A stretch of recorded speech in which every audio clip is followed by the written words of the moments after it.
All right, Larry Krueger here from the Pig and a Pickle Krug Show with a little NFL draft gem report. That's right.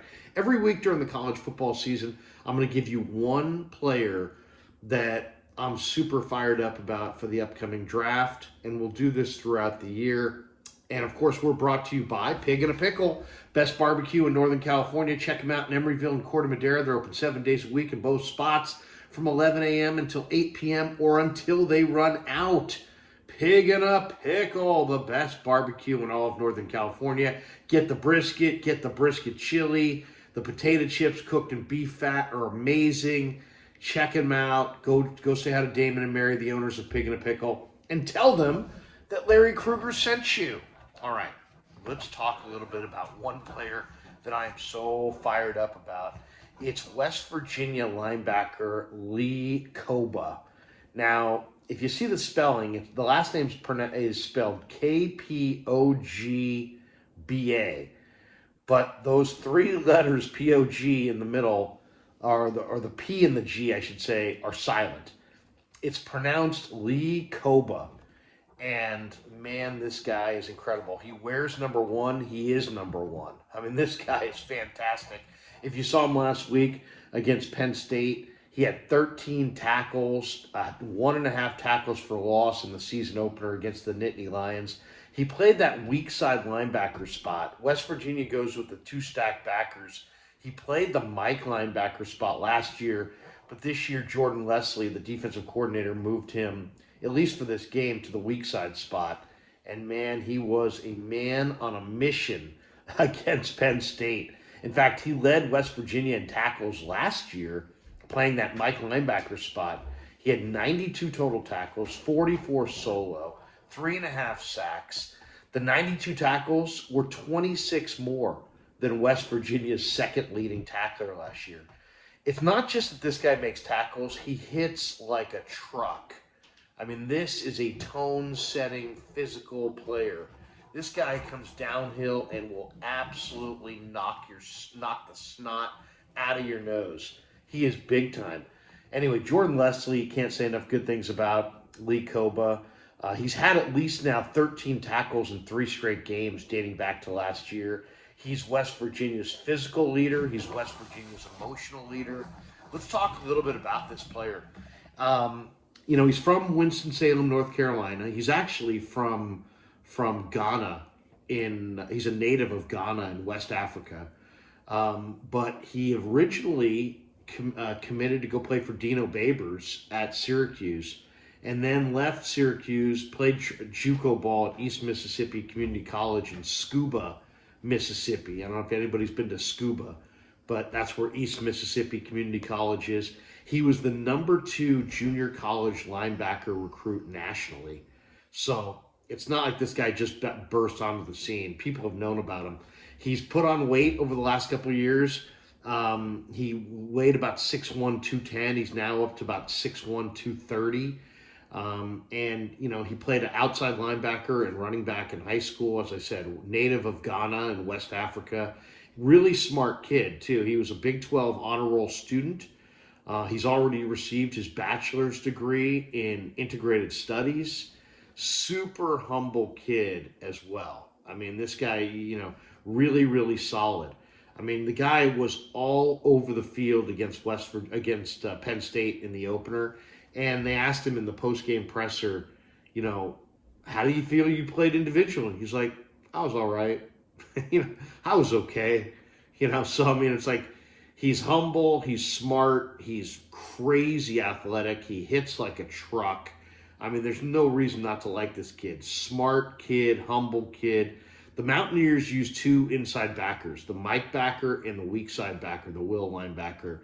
And Koba, played that Mike backer position. But this year they played him on the weak side spot to try to get their other best linebacker on the field at the same time. And, he was great at the Mike, and he's equally great as the Will. He made an immediate impact last season at West Virginia. He started all 12 of the Mountaineers games in the Backyard Brawl, which is their biggest game of the year against their rival, the Pitt Panthers. That was the season opener. He had 10 tackles. He had a fumble recovery and a quarterback hurry in that game. Koba's been doing things, in the offseason to get better as well. He's watched a ton of film. He's working on his pad level. He's trying to improve his flexibility.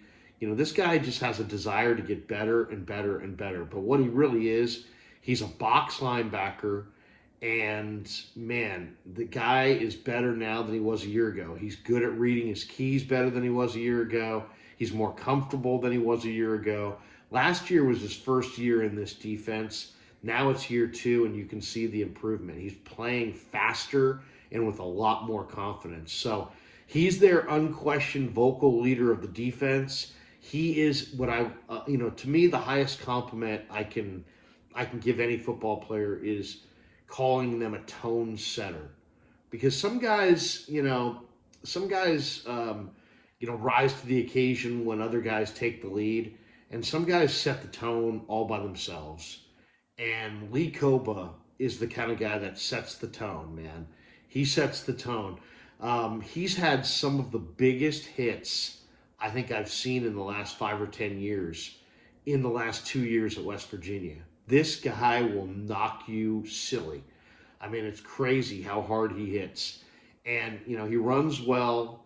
He's a little bit undersized, but for the NFL modern-day linebacker, he's perfect, right? 6'1", 235, runs well. We'll see what he runs when he gets to Indy.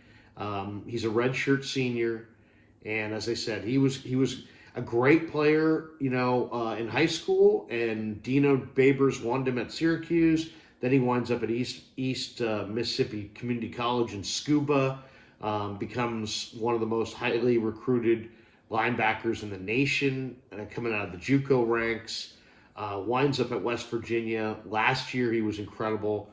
As I said, 92 tackles, 26 more than second place on that team. And then just watching him this year against Penn State.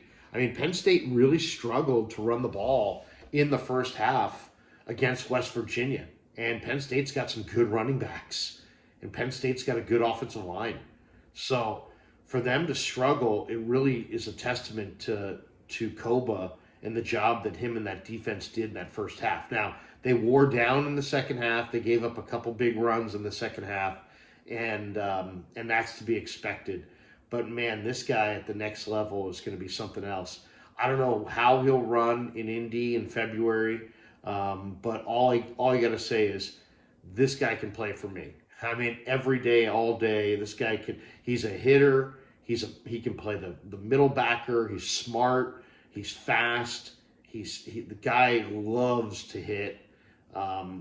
Super humble, wants to get nothing but better and better and better. So there you go. We're gonna go college football gems for the draft. We'll go one a week, every week of the college football season. And how appropriate that, the first one we go with is a guy who wears number 1, the great, and I do mean that, great, Lee Koba of West Virginia. In fact, when I go see Colton McKivitz today in Ninerland down there in Santa Clara, I'm going to go up to him and say, hey, man, what do you think of Lee Koba? Because Lee Koba flies around and makes plays, and it's something to watch, man. Really, really great young talent. Can't wait to see where he goes in the draft come April. How great would it be to add a guy like Koba to Fred Warner, Dre Greenlaw, Jalen Graham, D. Winters, and you could add a guy like Lee Koba, and he probably, you never know. I mean, some of these guys who are so productive, they just fall through the cracks, and this guy may as well. It's like, I think the guy's got, day 2 ability for sure, second round, third round. But if you told me that this guy was going to be there in the 4th or 5th round, I wouldn't be shocked. It happens every year. But remember that name come draft day, Lee Koba, linebacker, West Virginia. All right, thanks to Pig and a Pickle for being the title sponsor of the Krueger Show. Check them out in Emeryville and Corte Madera. They're open 7 days a week from 11 a.m. till 8 p.m. or until they run out.